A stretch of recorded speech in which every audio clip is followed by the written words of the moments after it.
خانقاہ ربانیہ نقشبندیہ روحانی معالج پیر مفتی احسن محمود نقشبندی صاحب کی حفاظت کے اعتبار سے دوسری چیز ہے کہ نماز کو وقت پر پڑھنا۔ اللہ تبارک و تعالیٰ نے نمازیں 5 فرض کی، لیکن یہ نہیں فرمایا چلو دن میں موقع ملے تو 5 گھٹی پڑھ لو، کبھی 2 گھٹی پڑھ لو، کبھی 3 گھٹی پڑھ لو، 5 ہی پڑھنی ہے نا، کیا خیال ہے؟ نہیں۔ جس وقت نماز کے بارے میں فرمایا، جب قرآن پاک میں اللہ پاک فرماتے ہیں نماز کے حوالے سے وقت کے اعتبار سے، جس کا مفہوم یہ ہے کہ نماز کو ایمان ان الصلاۃ کانت علی المؤمنین کتابا موقوتا، کہ ہم نے نماز کو ایمان والوں کے اوپر وقت کے ساتھ مقرر کیا، بے وقت نماز نہیں ہے۔ اس لیے جو بے وقت نماز پڑھی جاتی ہے، بغیر وقت کے پڑھی جاتی ہے، اس کو قضا نماز کہتے ہیں، اور جو وقت کے اوپر نماز پڑھی جاتی ہے اس کو ادا نماز کہتے ہیں۔ یہ جناب ادا ہو رہی ہے نماز، یہ نماز قضا ہو رہی ہے۔ ادا نماز کے اوپر اجر و ثواب کا بھی وعدہ ہے، ادا نماز کے اوپر، قضا نماز کے اوپر سزا کا وعدہ ہے۔ اور یہ قضا نماز کون کرتا ہے؟ نمازی کرتا ہے، بے نمازی تو پڑھتا ہی نہیں ہے نا سرے سے۔ اب ایک آدمی 5 وقت کی نماز کا پابند ہے، نماز پڑھتا ہے، لیکن اس شخص نے سستی کے ساتھ فجر کی نماز ظہر میں پڑھ دی، ظہر کی نماز عصر کے بعد پڑھ دی، اتنا قصور اس نے کیا۔ پاک پیغمبر صلی اللہ علیہ وسلم نے فرمایا اللہ پاک اس سے اتنے سخت ناراض ہوتے ہیں کہ تم نے بے وقت کی نماز پڑھی۔ فرمایا 2 کروڑ، یہ حدیث ہے، میرے اپنے الفاظ نہیں ہیں، فضائل اعمال کے اندر شیخ زکریا نور اللہ مرقدہ نے اس حدیث کو نقل فرمایا۔ 2 کروڑ 88 لاکھ سال جہنم میں جلایا جائے گا وہ شخص جو بے وقت نماز پڑھتا ہے، جو پڑھتے ہی نہیں ہے، اس کو کیا کیا جائے گا؟ اس کے ساتھ کیا حشر ہوگا، کیا نشر ہوگا اس کا، یہ اللہ ہی جانتے ہیں۔ کہ یہ بے وقت پڑھنے پر اتنی سخت وعید ہے کہ کیوں تم نے نماز کو بے وقت پڑھا، ہم نے وقت مقرر کیا، کیوں تم نے وقت سے ہٹ کے پڑھ دیا نماز کو؟ اتنی ناراضگی اس بات پر، اور نماز نہ پڑھنے پر کیا حال ہوگا؟ تو اس لیے اللہ تبارک و تعالیٰ نے ہمارے لیے نمازوں کے اوقات مقرر فرمائے ہیں۔ اب ہمارے ذمہ ہے، دیکھیے نماز کے اوقات کی جو پابندی کرتا ہے، یہ ایک اصول و ضابطہ یاد رکھیے کہ نماز کے بننے پر ہماری ساری زندگی بنے گی۔ اگر میں اس بات کے اوپر بھی بات کروں نا تو نماز جمعے سے بھی ٹائم آگے گزر جائے گا، اتنی اہم بات اللہ نے دل میں ڈال دی۔ لیکن اس بات کا صرف اشارہ کروں گا، وقت نہیں ہے۔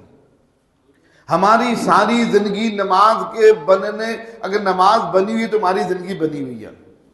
جس بندے کے اندر نماز کی پابندی کا احساس موجود ہے کہ لو جی فجر کی نماز فجر ہی کے وقت پڑھنی ہے، جو وقت مقرر ہے اس کے اندر پڑھنی ہے، ظہر کی نماز ظہر کے وقت میں، ساری نمازوں کے اوقات کی پابندی کرتا ہے، اللہ پاک اس کی زندگی میں، پوری زندگی کے اندر اللہ اوقات کی پابندی کو گویا نافذ کر دیتے، وہ کوئی کام بے وقت نہیں کرتا۔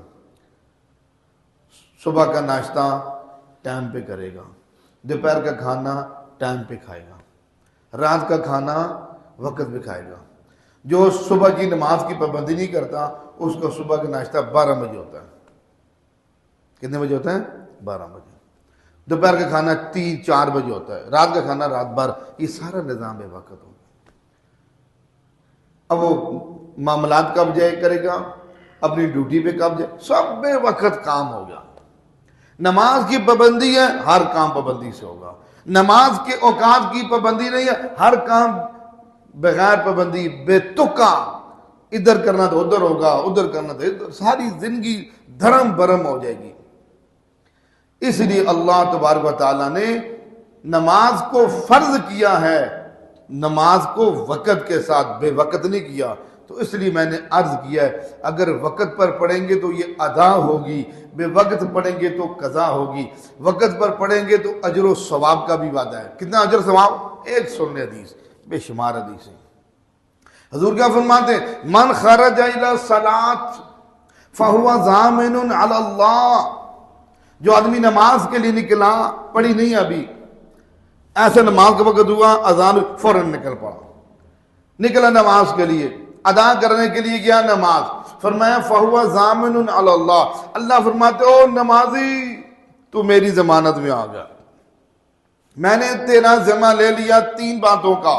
کس؟ پہلی بات، نماز پڑھ کے اگر ان عاشا تو زندہ رہا، روزی کا وافر رزق دوں گا، رزق کی تنگی تجھ سے دور کر دوں گا۔ آج رزق کی تنگی کے اعتبار سے ڈاکٹر صاحب بے نمازی ہیں، بے نمازی، وہ کہتے ہیں ہمارے جیب میں پیسے نہیں، نمازی ہر وقت خوش باش، ایسے ہی پیسہ جیسے آپ کے پاس ہوتے ہیں، ہر وقت پیسے ہی پیسہ۔ نمازی آدمی معاش کے اعتبار سے گارنٹی سے کہتا ہوں تنگ نہیں ہو سکتا، اللہ کا وعدہ ہے، ہمارا تھوڑی ہے۔ اللہ وعدہ کر رہا ہے تجھے تنگ نہیں ہونے دوں گا۔ بے نمازی تنگ ہوتا ہے، او جی تنگ ہو گیا جی، نہیں کم چل رہا، بہت ہر وقت پریشان۔ اور ہم نے بھی اپنی آنکھوں سے انہی کو تنگ پایا ہے جو بے نمازی ہے۔ نمازی ہو تنگ ہو، یہ اللہ کا وعدہ ہے، کیوں تنگ ہوگا؟ نماز پر رزق دوں گا، معاش کی تنگی دور کر دوں گا۔ میں نے پچھلے جمعے ایک وظیفہ بتایا تھا رزق کے اعتبار سے، یقین جانی اللہ معاف فرمائے، کتنے نمازی تھے، ایک بندے نے مجھ سے پوچھا وہ مجھے بتا دے، باقی سارا کا چھوڑو، وہ عشاء کے بعد پڑھنا ہے، ہم نے عشاء کی نماز ہی نہیں پڑھنی تو وظیفہ کدھر سے پڑھیں گے؟ ایک بندے نے مجھ سے پوچھا رزق کی تو وہ خوشحالی کے لیے، رزق کی برکت کے لیے وظیفہ بتایا تھا وہ بتا دیں۔ کوئی نہیں، نماز نہیں پڑھنی وظیفہ کدھر پڑھیں گے؟ سمجھ آ رہی میری بات؟ دوسرا وعدہ وقوفیہ، تیرے دن بھر کے مسئلے بھی حل کروں گا، نہ تجھے تھانوں میں جانا پڑے گا، نہ تجھے کچہریوں میں جانا پڑے گا، نہ تجھے وزیروں مشیروں کی سفارشیں کرنی پڑے گی، نہ تجھے در در کی ٹھوکریں کھانی پڑے گی، دن بھر کے سارے مسئلے میں رب خود حل کر دوں گا تیرے، جا۔ تیسرا وعدہ وَإِن مَاتَ أَدْخَلَهُ الْجَنَّةَ، مرے گا تو میں رب تجھے اپنے مہمان خانے جنت میں چھوڑ کر آؤں گا۔ تو یہ ادا پر انعام ہے اور قضا پر جرمانہ سنا دیا آپ کو۔ تو اللہ پاک ہم کو نماز اپنے وقت پر پڑھنے کی توفیق نصیب فرمائے۔ ہمارے ہاں جادو، جنات، بندش اور نظر بد کا شافی علاج قرآن و سنت کی روشنی میں کیا جاتا ہے۔